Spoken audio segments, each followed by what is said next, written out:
할렐루야.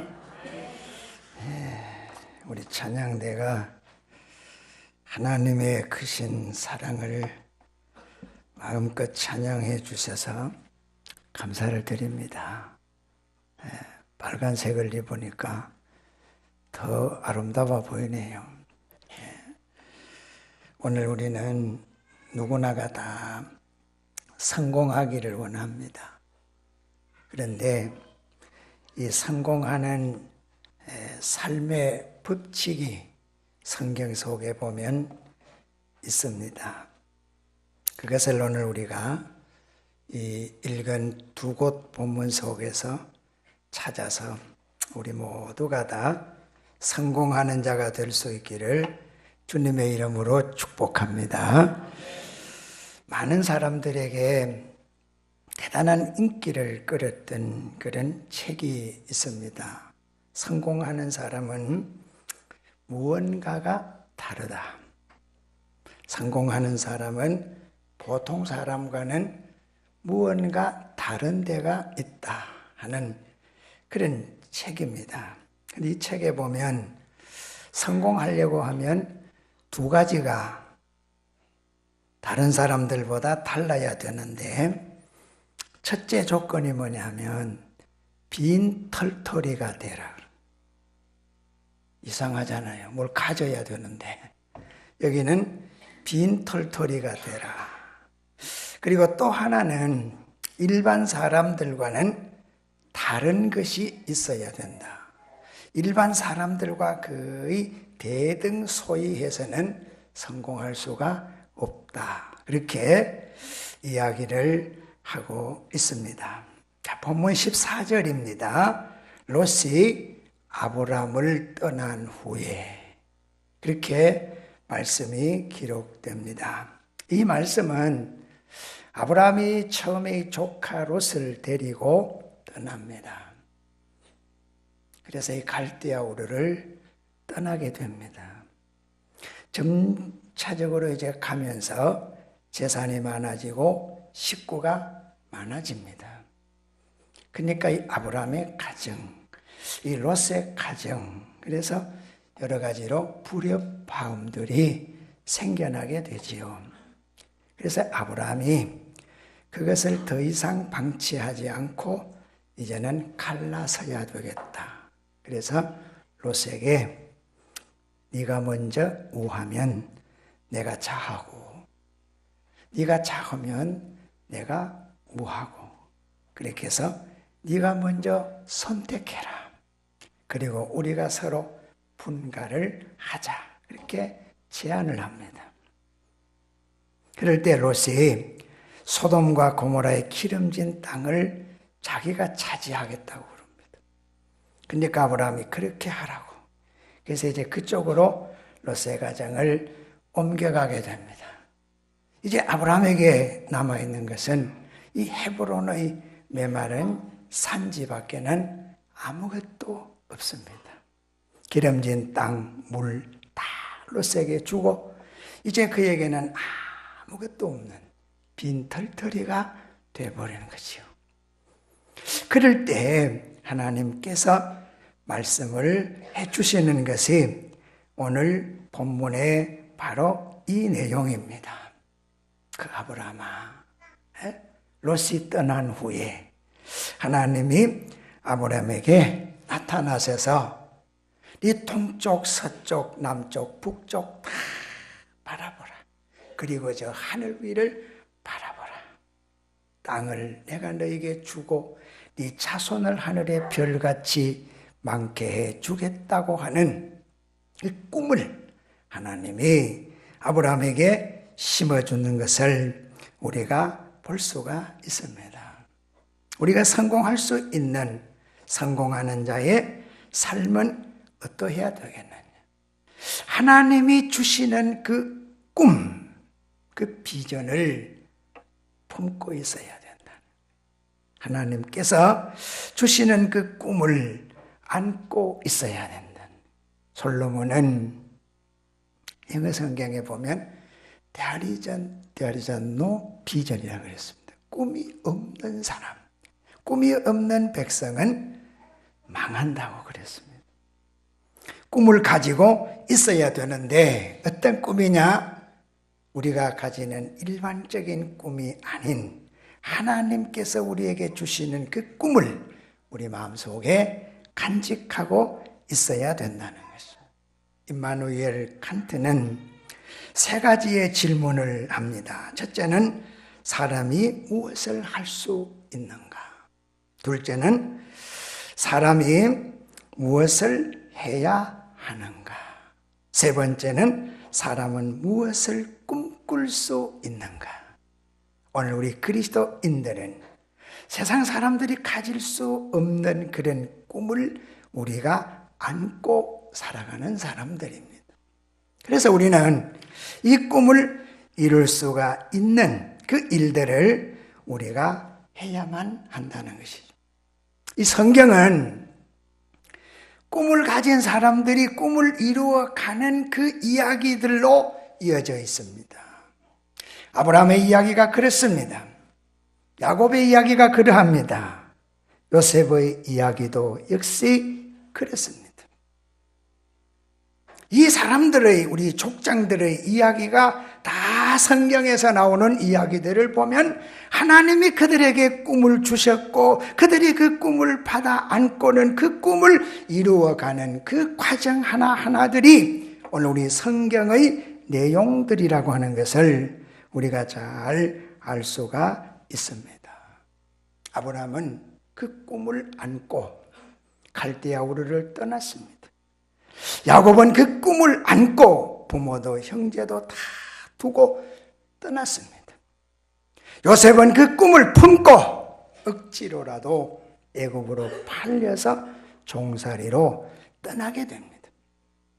이들이 이렇게 다 그야말로 아무런 그들 눈에 보여지고 손에 잡혀지고 그들이 가진 것이 없이 떠나갔지만은 이 사람들이 어떻게 되졌느냐 그 말.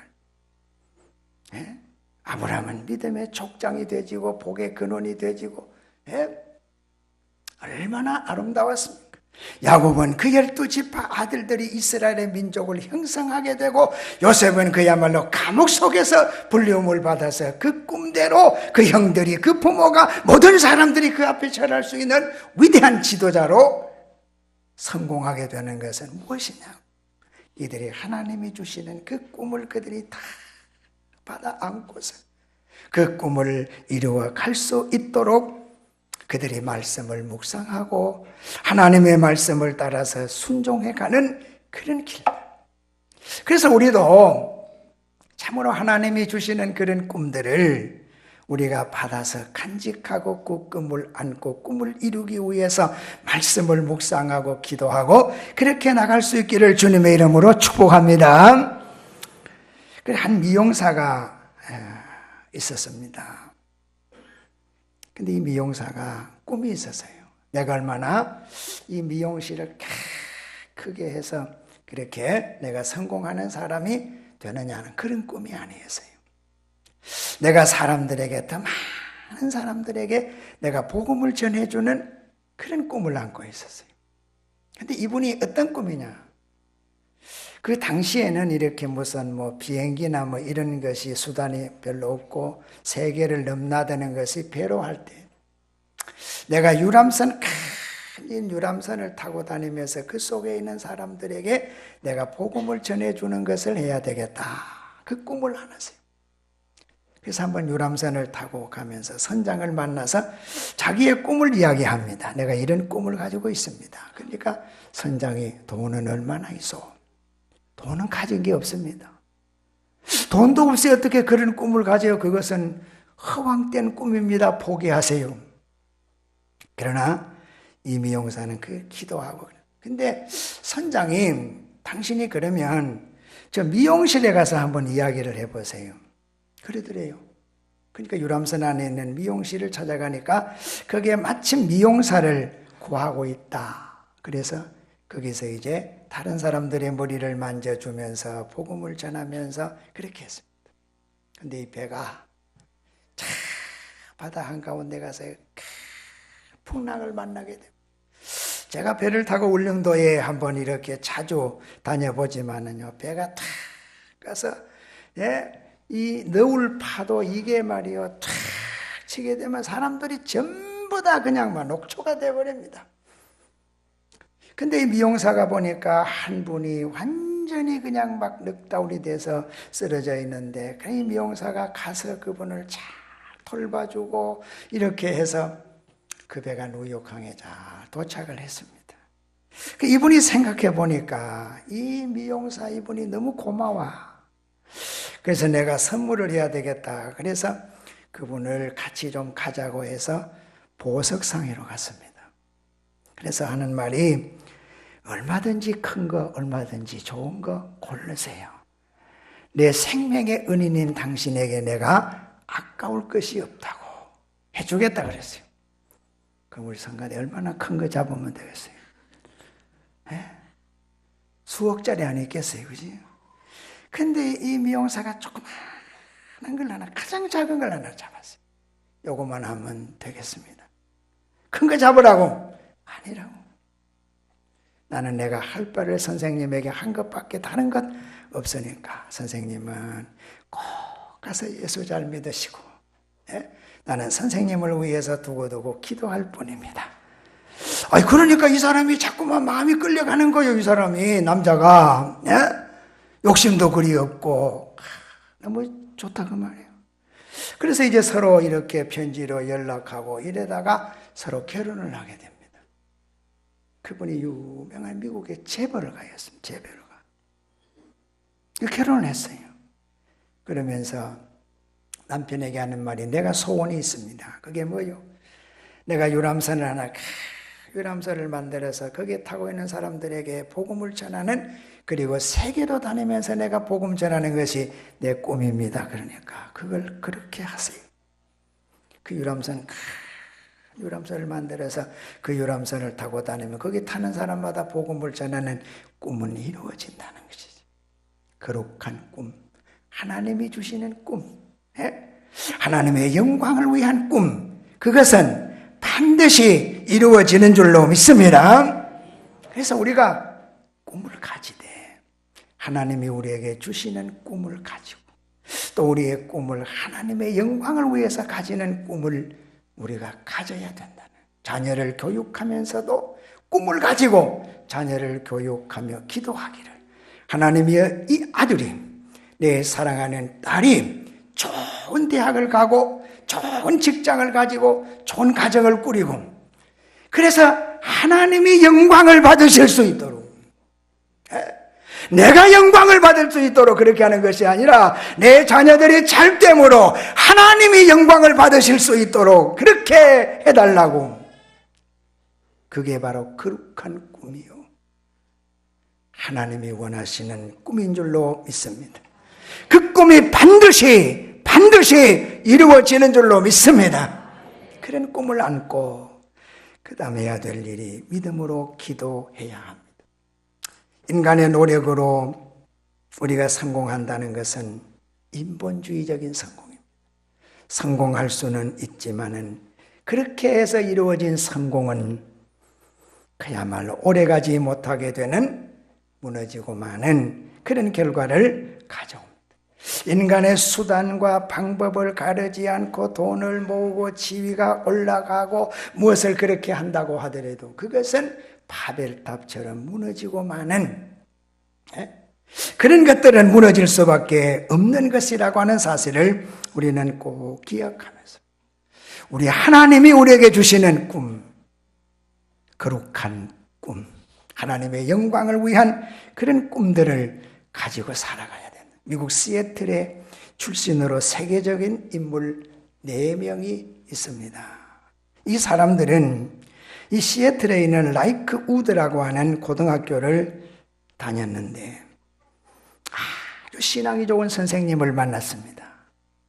그래서 하나님의 말씀을 그들에게 들려주고 손을 잡고 기도하고 그렇게 열심히 신앙생활을 했습니다. 그런데 이 4사람 다 대학을 못 갔어요. 고등학교만 하고 대학을 못 갔어요. 그래서 인생 실패자들처럼 되어졌지만 그러나 이들은 꿈을 안고 살아갔다는 것입니다. 그래서 그들은 꿈을 안고 기도하고 열심으로 말씀을 묵상하고 그렇게 살았습니다. 이 네 사람이 누구냐? 미국 최대 갑부인 빌 게이츠라고 하는 사람, 한 사람. 두 번째 사람이 세계 최대 항공사의 주인인 보잉이라고 하는 사람. 세 번째 사람이 무선전화 휴대폰을 발명한 맥콜드라고 하는 사람. 세계적인 기업가 코스트. 이 네 사람이란 꿈을 가지고 말씀을 붙잡고 하나님께 기도하는 사람들. 이 사람들을 하나님은 귀하게 써주셨다고 하는 사실을 우리는 알 수가 있습니다.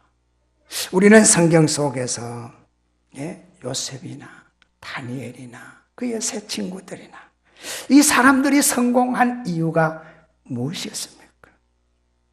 그들은 하나님의 말씀을 붙잡고 그들은 하나님의 뜻을 따라서 믿음의 정죄를 굽히지 아니하고 살아갔기 때문에 그런 꿈을 이루어갈 수가 있었다는 사실을 우리는 알 수가 있습니다. 한신대학교에 가면 오영석 총장이 있습니다. 이미 총장을 지났습니다만 이분이 전라남도 해남에서 출생을 했는데 아주 가난한 집에서 태어났습니다. 그래서 초등학교만 하고 중학교는 갈 수가 없어요. 이분의 꿈이 선생님이 되는 건데 초등학교만 졸업하고 중학교를 못 가니까 그가 교회에 가서 하나님께 기도합니다. 하나님, 내가 꿈이 있습니다. 선생님이 되는 것이 꿈인데 내가 이 공부를 해야 되는데 돈이 없습니다. 그렇게 간절히 기도하니까 편지를 써라 하는 그런 하나님의 음성이 들리더라고요. 편지를 써라. 하나님이 편지를 써라 그러니까 하나님께 쓸 수밖에 없잖아요. 그래서 편지를 썼어. 이런 구구절절히 예절하게 쓰고는 봉투에다가 하나님 전상서 딱 써가지고 우체통에다가 집어넣었다는 거예요. 그 우체부가 편지를 이렇게 갖다 줘야 되는데 하나님께 갖다 줄 수도 없고 어디 갖다 줘야 되느냐고. 예? 하나님께 갖다 줘야 되는데 하나님이 안 보이고 어디를 갖다 줘야 되느냐. 가만히 생각을 해보니까 당시에 이 해남에서는 해남읍교회 이준목 목사님이 가장 참 인품이 좋은 어른이라. 그래서 여기 갖다 주면 되겠다. 그래서 이제 이준목 목사님한테 갖다 줬어요. 하나님 전상서를. 이 목사님이 그걸 쫙 읽어보니까 참 구구절절히. 그래서 그 애를 불렀어요. 공부하고 싶으냐? 예. 그 이준목 목사님이 그 해남읍교회가 고아원을 하고 있었어요. 거기서 중학교, 고등학교 다 있어요. 그 중학교, 고등학교를 시키는데 공부를 잘하니까 서울 한신대학교에 보냈습니다. 그래서 공부를 해서 목사가 됐어요. 시골에 내려와서 목회를 하는데 그래서 이제 박봉량 박사가 이 오영석이를 시골 교회에 목회하게 두기는 아까운 인물이다. 그래서 불러 올렸어요. 한신대학교 조교를 하면서 스위스 바젤 대학에 유학 가는 길을 다 열어놓습니다.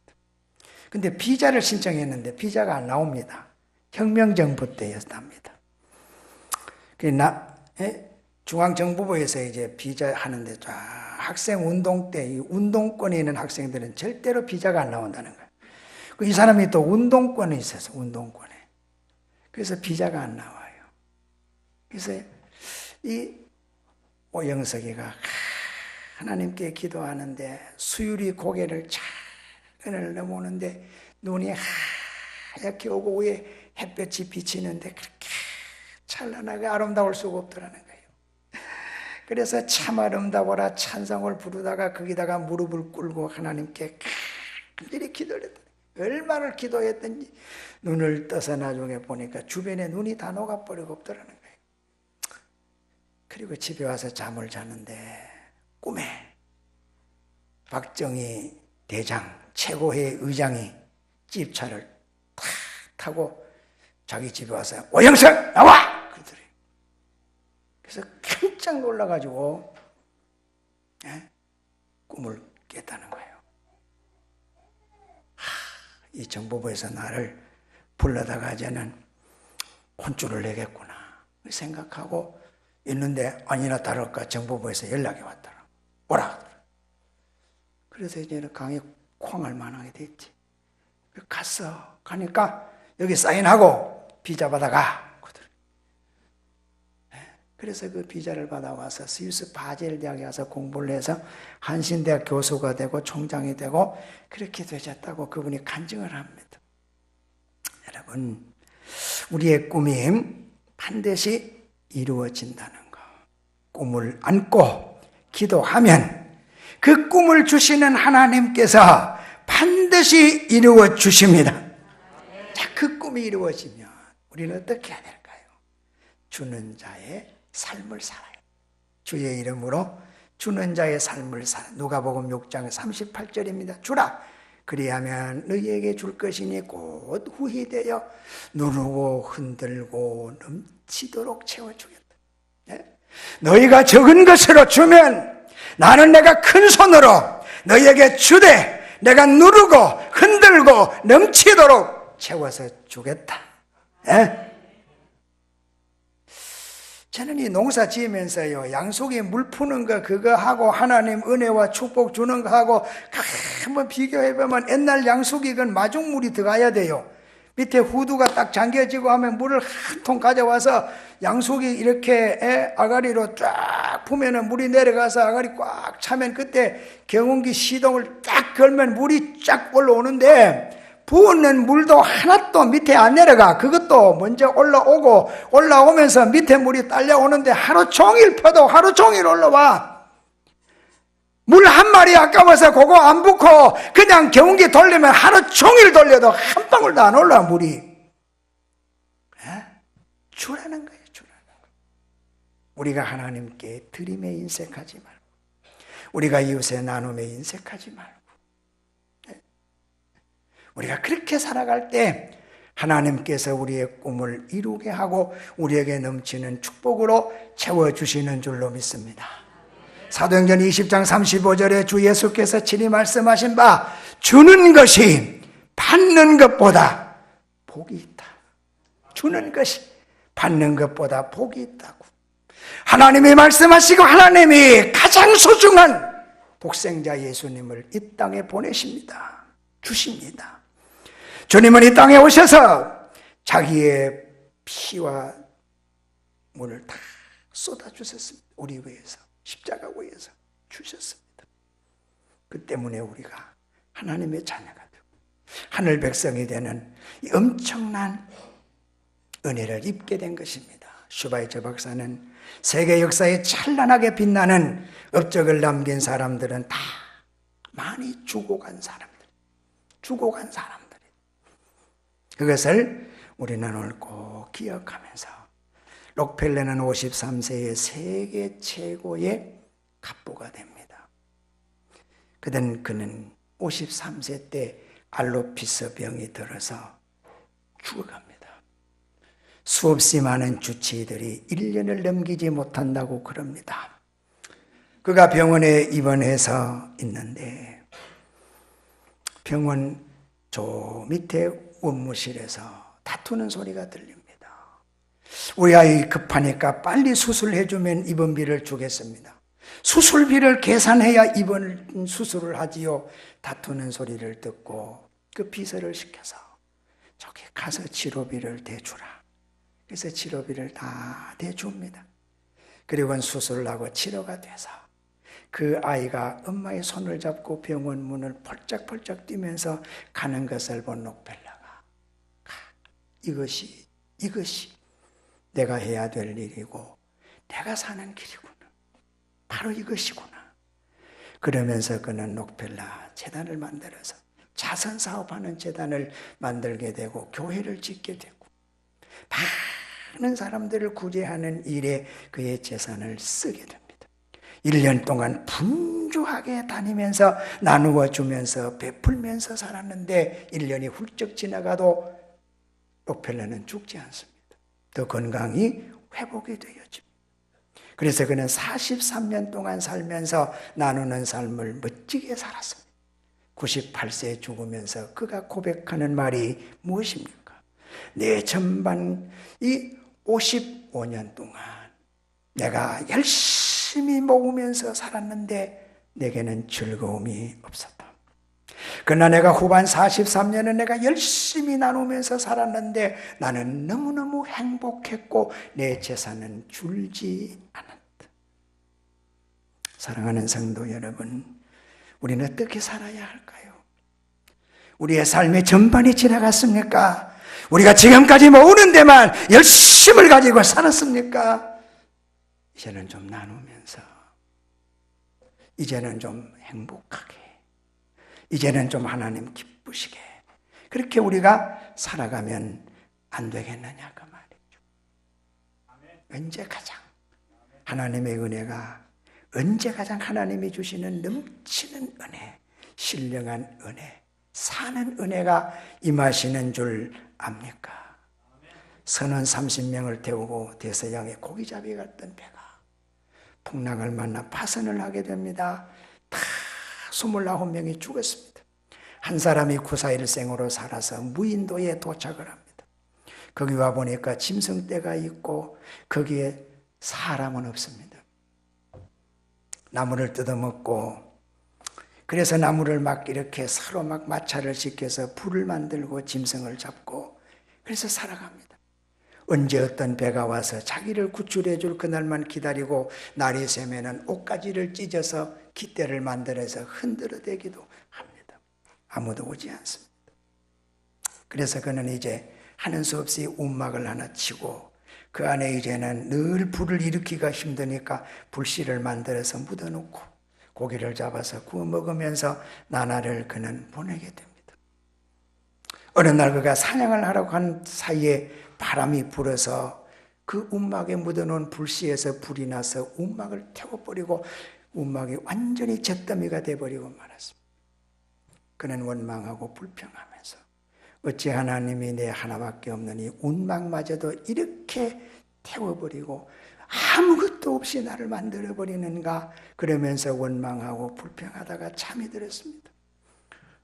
잠이 드는 데에서 뿡뿡 하는 소리가 들립니다. 백고동 소리가 들려서 눈을 떠보니까 큰 배가 하나 거기에 섬에 닿아 있습니다. 어떻게 왔습니까? 물어보니까 우리가 지나가는데 불결이 솟아오르고 시커먼 연기가 오르기에 아마 여기에 사람이 있는가 보다. 그래서 우리가 배를 여기다가 붙여놓으라고, 그래서 타라고. 여러분, 언제 살 길이 열려집니까? 예? 내가 가지고 있던 것이 불탈 때, 완전히 불타버리고 없어졌을 그때에 하나님의 도움의 손길이 임하게 되고 하나님의 넘치는 은혜와 축복이 임하게 되고 내 모든 것이 다 없어지는 빈털터리가 되어지는 심령이 가난하게 되는 그새 하나님의 역사가 임하는 줄로 믿습니다. 하나님의 축복이 여러분들에게 더 큰 축복이 임할 줄로 믿습니다. 하나님 은혜를 감사합니다. 아브라함은 롯에게 모든 것을 다 양보하고 빈털터리가 되어졌을 그때에 하나님의 음성이 들려지고 그에게 꿈을 심어주고 그는 그 꿈을 붙잡고 기도하면서 어렵고 힘들어도 참아왔기에 그는 믿음의 조상이 되고 복의 근원이 될 수가 있었습니다. 세상을 살아가는 수많은 사람들이 하나님 앞에서 잘했다 칭찬받는 사람들의 삶은 자기 욕심을 위해서 더 많이 모으고 채우는 자들이 아니라 주를 위해서, 가난한 사람들을 위해서, 이웃을 위해서 나누는 삶을 산 사람들임을 우리는 잘 압니다. 받는 것보다는 주는 것이, 베푸는 것이, 나누는 것이 복되다고 말씀해 주셨고 너희 작은 손으로 나누면 내 큰 손으로 갚아주마. 흔들고 누르고 넘치도록 채워주마. 우리가 말씀을 기억하면서 이런 삶을 이해 가을에 한번 살아갈 수만 있게 해주세요. 예수님의 이름으로 기도드립니다. 아멘.